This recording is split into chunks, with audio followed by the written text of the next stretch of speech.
Hello, hello, and happy Earth Day! I hope you've had a wonderful day celebrating our planet and are ready to learn more about this environmental event. Obviously, today our main topic will be Earth Day. You know what it is, when and why it started, and its historic and future potential. And we'll also share a few fun and easy ways to celebrate. So with that, let's get started.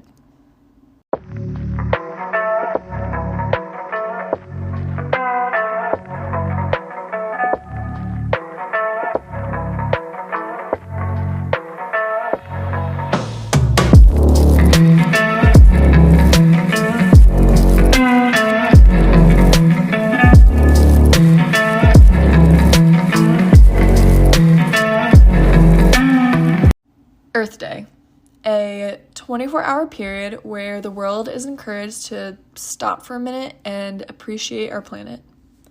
It's a wonderful reminder to slow down and take in all of the natural beauty around you and, for most people, the natural resources that we take advantage of but don't realize.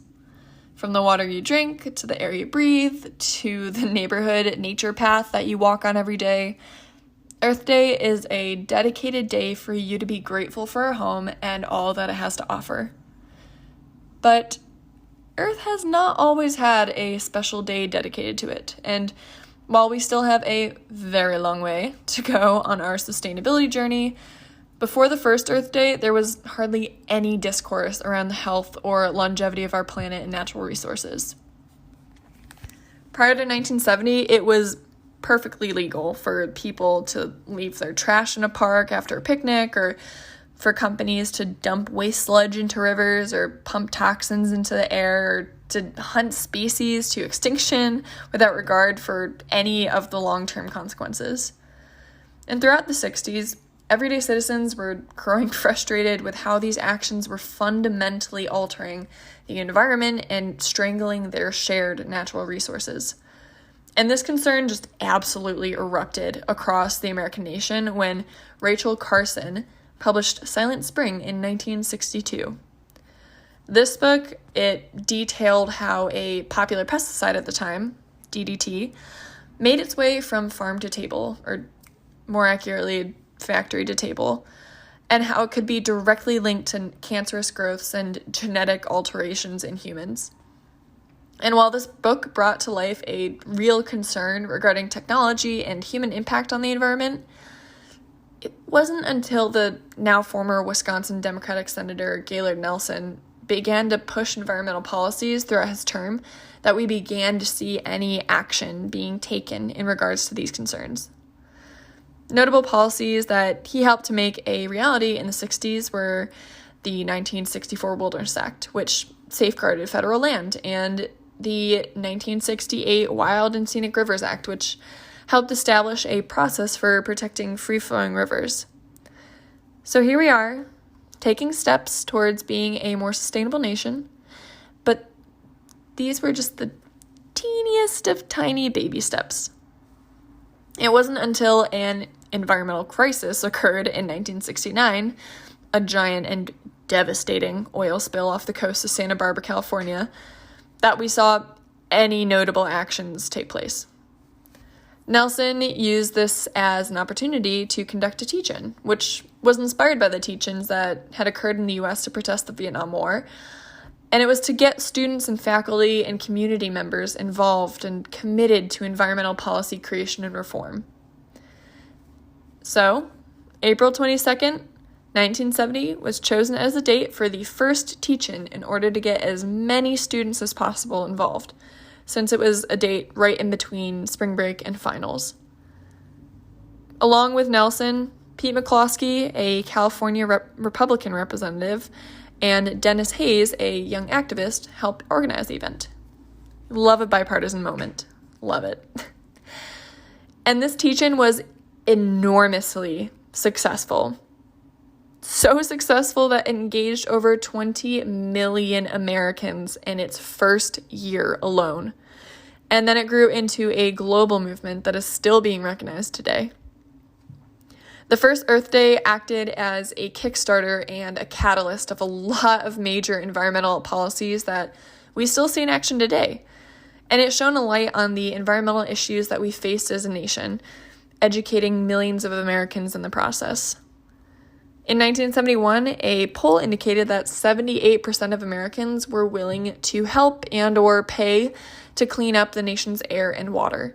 So clearly, this had become a really important issue and a forethought for a lot of Americans at this time. So with this surge of sustainability focus, Congress and President Nixon took almost immediate action. By the end of the year, the National Environmental Policy Act, the Occupational Safety and Health Act, and the Clean Air Act were all signed into law, and the Environmental Protection Agency was created to oversee these new efforts. And throughout the 1970s, Congress passed the Clean Water Act, the Endangered Species Act, and the Federal Insecticide, Fungicide, and Rodenticide Act, along with many, many others. And Nelson was a foundational part of a majority of these new policies, specifically the Clean Air and Water Acts and the Endangered Species Acts. And he continued his environmental activism through becoming a principal sponsor for laws that preserve the Appalachian Trail, establish fuel efficiency standards, and ban DDT. So all in all, Nelson's a pretty fantastic figure in regards to sustainability history and environmental activism. And of course, in celebrating Nelson for his public efforts regarding the modern sustainability movement, I do want to take a moment to appreciate the multitude of Indigenous peoples and communities that have always been sustainability stewards, but never got the publicized recognition. Without them and their expertise of the earth, our nation would have had a significantly longer learning curve with our sustainability efforts. But so, what are we doing now as a nation? We had so much environmental vigor in the 70s. Is that still there? And the short answer, yes and no.